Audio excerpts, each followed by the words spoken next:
ചൂട് കാരണം ആൾക്കാർ പരമാവധി നേരത്തെ തന്നെ വന്ന് വോട്ട് ചെയ്യും. പിന്നെ അതിനുശേഷം ഉച്ചയ്ക്ക് ചെറിയ രീതിയിൽ ഡൗൺ ആയിരിക്കും. അതിനുശേഷം പിന്നെ വൈകുന്നേരം ആയിരിക്കും കൂടുതൽ വോട്ടേഴ്സ് എത്തുക. ഏതായാലും വോട്ടർമാർ കൂടുതൽ പോളിംഗ് ബൂത്തിലേക്ക് എത്തട്ടെ. കേരളത്തെ സംബന്ധിച്ച് അതിനിർണായകമായ ഒരു തെരഞ്ഞെടുപ്പാണ്.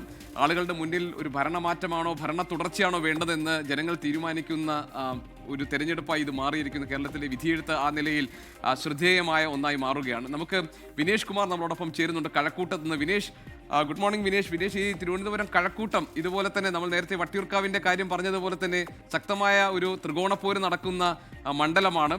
അപ്പോൾ സ്വാഭാവികമായും മൂന്ന് മുന്നണികളും പരമാവധി വോട്ടർമാരെ പോളിംഗ് ബൂത്തിലേക്ക് എത്തിക്കാൻ വേണ്ടിയുള്ള ശ്രമങ്ങൾ അവരുടെ ഭാഗത്തുനിന്നുണ്ടാകും. ഇപ്പോൾ ഇവിടുത്തെ മോക്ക് പോളിംഗ് ഒക്കെ കഴിഞ്ഞ എല്ലാ സജ്ജീകരണങ്ങളും ഓക്കെ ആയോ? ഇനിയിപ്പോൾ 45 മിനിറ്റാണുള്ളത് പോളിംഗ് തുടങ്ങാൻ. അവിടെ നിന്നുള്ള വിവരങ്ങൾ എന്താണ്?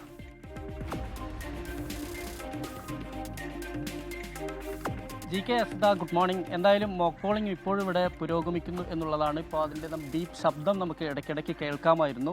എന്തായാലും നമുക്കറിയാം ഏറ്റവും ശക്തമായ മത്സരം നടക്കുന്ന തിരുവനന്തപുരം ജില്ലയിലെ ഒരു മണ്ഡലമാണ് കഴക്കൂട്ടത്ത് നമുക്കറിയാം മുൻ മന്ത്രി കടകംപള്ളി സുരേന്ദ്രനാണ് LDF സ്ഥാനാർത്ഥി. അതുപോലെ തന്നെ UDF സ്ഥാനാർത്ഥിയായി ശരത്ചന്ദ്ര പ്രസാദ് എത്തുന്നു. മുൻ കേന്ദ്രമന്ത്രിയായ V മുരളീധരനാണ് NDAയുടെ സ്ഥാനാർത്ഥിയായി ഉള്ളത്. അതുകൊണ്ട് തന്നെ ഇഞ്ചോടിഞ്ച് പോരാട്ടം നടക്കുന്നതുകൊണ്ട് ആർക്കാണ് സാധ്യത എന്ന് പോലും നമുക്ക് പ്രവചിക്കാൻ പറ്റാത്തത്ര വലിയൊരു ശക്തമായ മത്സരം നടക്കുന്ന സ്ഥലമാണ് ഇവിടെ. അതുകൊണ്ട് തന്നെ പരമാവധി വോട്ടർമാരെ എത്തിക്കാനുള്ളൊരു നീക്കം എന്തായാലും ഇവരുടെ ഭാഗത്തു നിന്നുണ്ടാവും. ഇപ്പോൾ നമ്മൾ അല്പസമയം മുമ്പ് നമ്മൾ വരുന്ന സമയത്ത് മഴയൊക്കെ ഉണ്ടായിരുന്നു. അതുകൊണ്ട് തന്നെ എത്രത്തോളം ആളുകളുണ്ടാവും എന്ന് പറയാൻ പറ്റില്ല. ഇപ്പോഴും മഴക്കാറ് കാണാൻ ആവുന്നുണ്ട്. ശക്തമായ മഴയൊന്നും ഇല്ലെങ്കിൽ പോലും ചെറിയ മഴ ഉണ്ടായിരുന്നു രാവിലെ മുതൽ. ഇപ്പം നേരിയൊരു കുറവ് വന്നിട്ടുണ്ട്. അപ്പോൾ തന്നെ ഈ പ്രദേശത്തൊക്കെ നമ്മൾ വരുന്ന സമയത്തൊക്കെ കണ്ടതാണ് പരമാവധി വാൾ പോസ്റ്ററുകൾ. എല്ലാ സ്ഥലങ്ങളിലും ഇത്തരത്തിലുള്ള പോസ്റ്ററുകളുണ്ട്.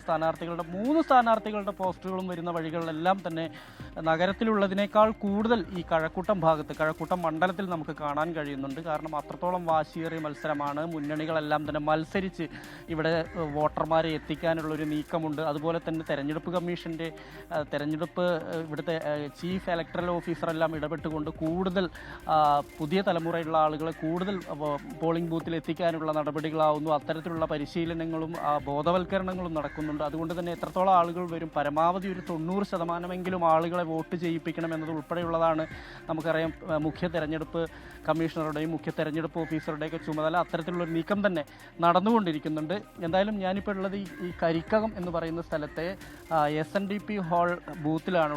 ഇവിടെ ആണ്, ഇതിൻ്റെ സമീപത്തുള്ള ഹൈസ്കൂളിലാണ് കടകംപള്ളി സുരേന്ദ്രൻ ഉൾപ്പെടെയുള്ളവർ വോട്ട് ചെയ്യാനെത്തുന്നത്. എന്തായാലും രാവിലെ മുതൽ തന്നെ പരമാവധി ഇത്തരത്തിലുള്ള ആളുകളും സ്ഥാനാർത്ഥികളും എല്ലാം വോട്ട് ചെയ്യാൻ എത്തും എന്ന് തന്നെയാണ് നമുക്ക് അറിയാൻ കഴിയുന്നത്.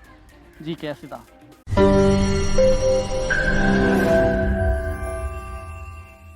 ലോകത്തെവിടെയായാലും ഏത് സമയത്തും 24 വാർത്തകളും ഓഗ്മെന്റഡ് റിയാലിറ്റി പാക്കേജുകളും എക്സ്പ്ലെയിനറുകളും വിശദമായി കാണാൻ ഞങ്ങളുടെ YouTube ചാനൽ നിങ്ങൾക്ക് സബ്സ്ക്രൈബ് ചെയ്യാം.